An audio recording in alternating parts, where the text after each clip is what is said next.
রশিদ ভাই কেমন আছো? ভালো। আরে কি ব্যাপার এত সাজাগুজ করছো?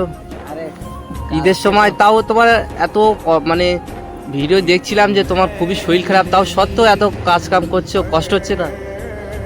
অনেকটা আর যেহেতু তুমি রোজায় থেকেও মার খেয়েছো, সত্যি খারাপ লাগে এগুলো। অনেক সুস্থ হয়ে গেছে, বুঝলে, এমনি কোনো ব্যাপার নাই। আর সত্য তো জয় করতে গেলে একটু মারধর তো খেতে হবে, কেন জালেমের বিরুদ্ধে লড়াই, সে তো মারধর তো খেতে হবে, ওটা ভাবলে হবে না। ব্যথা এখনো আছে, কিন্তু আমি আর কি চিতে শুতে পারছি না। তো ঈদের নামাজ কি পড়তে পারবে? অসুবিধা হবে না তোমার? শুধু হালকা ব্যথা আর ফ্ল্যাশব্যাক। সো হ্যালো বন্ধুরা, চলে এসেছি নতুন একটা ব্লগে। তো আজকে আমরা যেতে চলেছি আমাদের সেই ভাই, যে ভাইকে মেরেছিল, একেবারে থানার সামনে তুলে নিয়ে গিয়ে তাকে বেধড়ক মারধর করেছিল। তো সেই ভাইয়ের সঙ্গে আজকে আমরা দেখা করতে যাচ্ছি, যেহেতু ভাইকে প্রচুর মেরেছে এবং দেখেছিলাম যে ভাইয়ের অনেক চোট হয়েছে। সো আজকে গিয়ে ভাইয়ের সঙ্গে একেবারে সরাসরি দেখাবো যে ভাই এখন কেমন আছেন আর তার নাকি কোনো অসুবিধা হচ্ছে কি না। তো যেহেতু সব কিছু দেখাবো, তো তোমরা ফুল ভিডিওটা দেখতে থাকো। সো ফাইনালি আমরা চলে এসেছি রশিদ ভাইয়ের বাড়িতে। এসে দেখতে পাচ্ছি যে রশিদ ভাই কাজ করছে। রশিদ ভাই কেমন আছো? ভালো। আরে কি ব্যাপার এত সাজাগুজ করছো? আরে ঈদের সময় তাও তোমার এত মানে ভিডিও দেখছিলাম যে তোমার খুবই শরীর খারাপ, তাও সত্ত্বেও এত কাজ কাম করছো, কষ্ট হচ্ছে না? কষ্ট বলতে অনেকটা, আর যেহেতু তুমি রোজায় থেকেও মার খেয়েছো, সত্যি খারাপ লাগে এগুলো। অনেক সুস্থ হয়ে গেছে, বুঝলে, এমনি কোনো ব্যাপার নাই। আর সত্য তো জয় করতে গেলে একটু মারধর তো খেতে হবে, কেন জালেমের বিরুদ্ধে লড়াই, সে তো মারধর তো খেতে হবে, ওটা ভাবলে হবে না। একটু ব্যথা এখনো আছে, কিন্তু আমি আর কি চিতে শুতে পারছি না, উপরে তো ঈদের নামাজ কি পড়তে পারবে? অসুবিধা হবে না তোমার? অসুবিধা হলে হালকা ব্যথা। আর তোমার ধর্ম করতে গিয়ে কোনো কষ্ট হলেও কিছু করার নেই, কেন জালেমরা তো পিছনে লেগে আছে, কি বলবো আর। অডিয়েন্সরা সবাই বলছে যে ভাই রশিদ ভাইয়ের সঙ্গে একটু দেখা করো আর ভিডিওটা দাও, অনেকেই বলে অনেকেই বলছে না, যেহেতু সবাই অনেকে ফোন করছে, ফোন তুলতে পারিনি, এর জন্য দুঃখিত। অনেক মানুষের ফোন তুলতে পারিনি, সত্যি কথা বলতে শরীরটা খুব খারাপ ছিল, বা এরকম উঠে বসার মতন ক্ষমতা ছিল না। কিন্তু ডাক্তার করলাম, ডাক্তার করে ভালো ওষুধ বড়ি খাওয়ার পরে এখন অনেক সুস্থ আছি। আপনাদের মা বাবার দোয়ায় ভালো থাকবেন, সুস্থ থাকবেন, এবং আমার পাশে যেভাবে আপনারা দাঁড়িয়েছেন, এটাই আমি অসংখ্য আপনাদেরকে ধন্যবাদ জানাই। ধন্যবাদ জানালেও ছোটো হবে, ছোটো করা হবে, তারপরেও আপনাদেরকে অসংখ্য ধন্যবাদ জানিয়ে আপনাদেরকে, যাক, এরকম পাশে থাকবেন, যে শুধু আমি বলে না, যেই ন্যায়ের পক্ষে খবর করবে তার পাশে থাকার আপনারা চেষ্টা করবেন। ব্যাস, এইভাবে যে মারধর। তো দেখলে রশিদ ভাই এখন মোটামুটি সুস্থ আছে, অনেক কিছু জানার আছে, আর আজকে ভিডিওটা অনেক ভালো হতে চলেছে।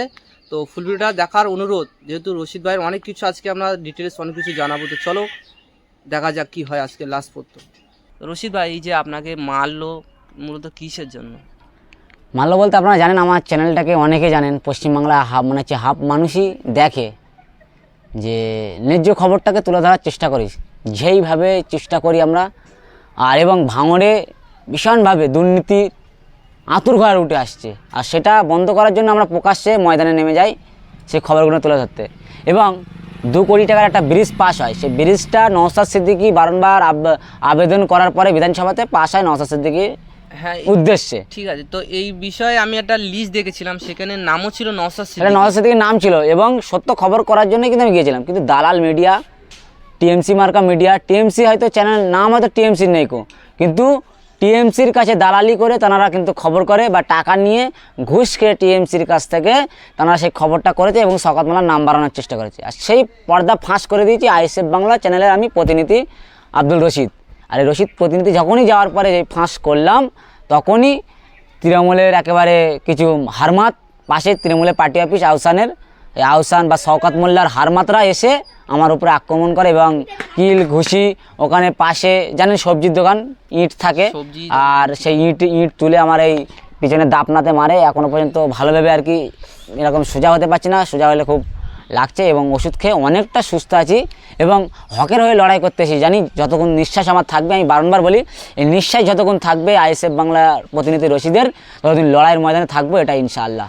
এবং কোনো ভয় না, আমার টাকারও অনেক অফার এসেছিলো, কিন্তু টাকা নিয়ে আমি ভাবছি আজকে আমি দেখছিলাম যে তোমার মোটামুটি যত শুনলাম 20 লাখ মতো এরকম অফার এসছে যে তুই 20 লাখ টাকা নিয়ে তুই আমাদের বিরুদ্ধে ভিডিও করিস না।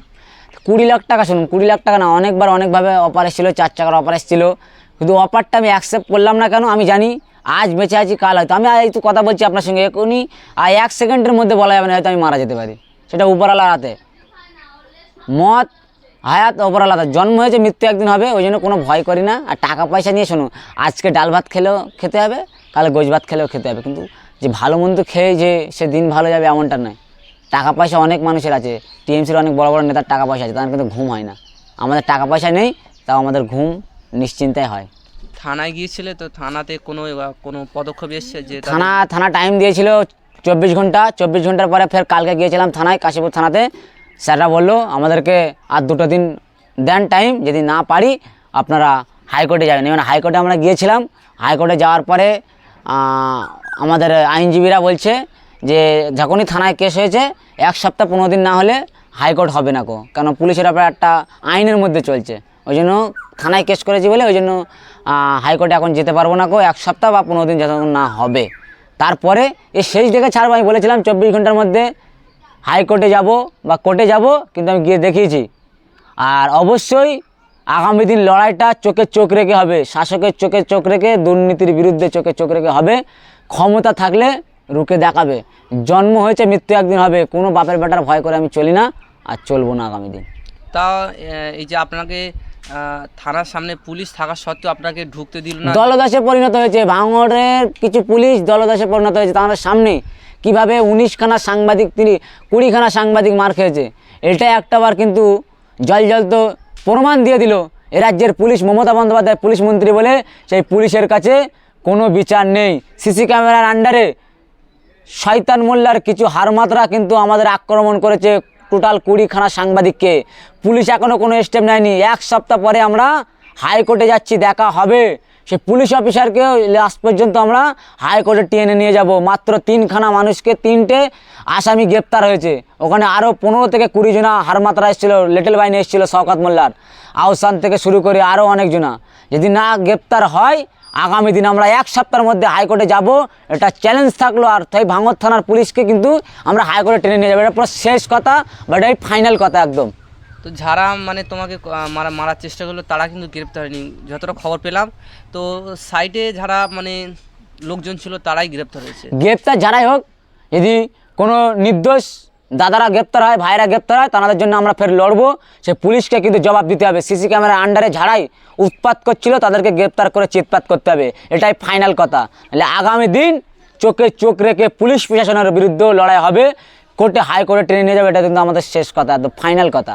কোনো কথা একদম নড়চড় হবে না। ভাঙড়ে যেভাবে পুলিশের ভূমিকা দেখলাম, পুলিশ প্রতিটা থানা এখন তৃণমূলের পার্টি অফিসের পরিণত হয়েছে। পুলিশ মন্ত্রী মমতা বন্দ্যোপাধ্যায় বলে কি আগামী দিন দেখা যাবে, কোর্টের মাধ্যমে আমরা বুঝে নেবো, আইনের মাধ্যমে। তাহলে তোমার এই যে দাদা তুমি যে আইসে বাংলা চ্যানেলে কাজ করো, তোমাকে একটা ভয় লাগে না এই যে হঠাৎ যদি কেউ তোমাকে মারে রাস্তাঘাটে? হঠাৎ দেখুন, আমি বাইক নিয়ে যাচ্ছি, অ্যাক্সিডেন্ট করে বাইকে হয়তো এখন প্রতিটা গাড়িতে ডিশ, আমার গাড়িতেও ডিশ আছে, হয়তো ডিশটা লক হয়ে গেল, পড়ে গেলাম বাইক নিয়ে, মারা গেলাম।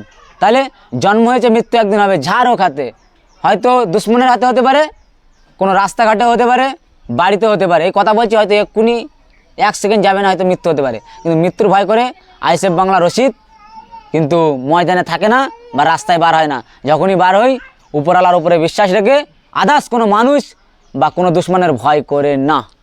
তাহলে অডিয়েন্সরা জানতে চাচ্ছিল তুমি কেমন আছো একটু? আলহামদুলিল্লাহ খুব ভালো আছি, আপনারা চিন্তা করবেন না, আর আপনারা শুধু দোয়া করবেন। আপনাদের দোয়ায় অনেক খুব তাড়াতাড়ি আমি সুস্থ হয়ে উঠেছি। আপনারা জানেন, দেখেছিলেন যে কীভাবে আমাকে আক্রমণ করা হয়েছিল তৃণমূলের কিছু দুষ্কৃতীরা বা শওকত মোল্লা, লিটল বাহিনীরা যেভাবে আমাকে মারধর করেছিল, কিল, চর, ঘুষি, বাঁশ নিয়ে এবং ইট, আদলা ইট নিয়ে এতে মেরেছিল দাপনাতে। এখনও খুব ব্যথা আছে এবং ওষুধ চলছে বা মালিশ চলছে। আপনারা দোয়া করবেন আর তাড়াতাড়ি সুস্থ হয়ে যায়, এবং লড়াইয়ের ময়দানে আছি, লড়াইয়ের ময়দানে থাকবো।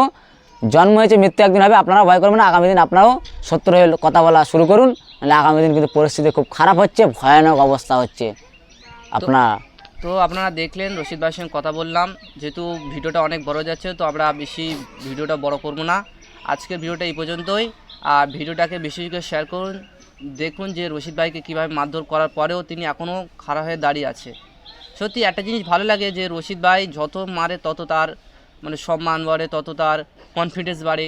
উফ, মারার ভয় করলে তো হবে না, মারছে কেন আমাদেরকে, আজ মারছে তারা আমাদেরকে দেখে ভয় পাচ্ছে, এটাই তো হচ্ছে তার নমুনা। যদি না মারতো আমাদের দেখে তাহলে ভয় পেতো না। আমরা অনেক বড় জায়গায় পৌঁছে যাচ্ছি, ওই জন্য আমাদেরকে দমন করার চেষ্টা করছে।